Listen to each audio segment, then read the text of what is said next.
In this video, I'm going to show you how to fix MyTunes app not working. First, to resolve this issue, we will first head over to our device settings.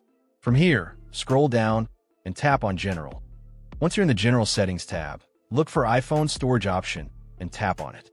Over here, you can either search for the app or you can scroll down and look for it. Then tap on the app. On the next screen, you need to tap on the Offload app option.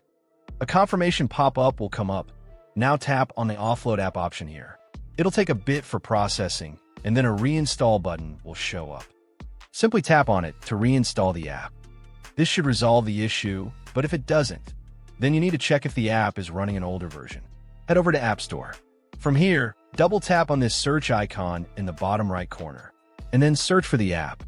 Once the app comes up in the search result, and if you see this update button right next to the app, simply tap on it to make sure you're running the latest version of the app. However, if you continue to encounter this issue, then you will need to completely reinstall the app, which usually resolves the problem. Head over to this screen the way we did before, and over here, tap on the Delete App option here to uninstall the app from your device. A confirmation pop-up will come up. Now tap on the Delete option here. Once uninstalled, open up App Store and search for the app in the search bar. After the app comes up in the search result, simply click on this cloud icon to install it back onto your device. Hopefully, this resolves the issue.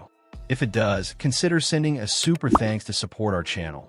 And also don't forget to hit the subscribe button. We'll see you in the next video.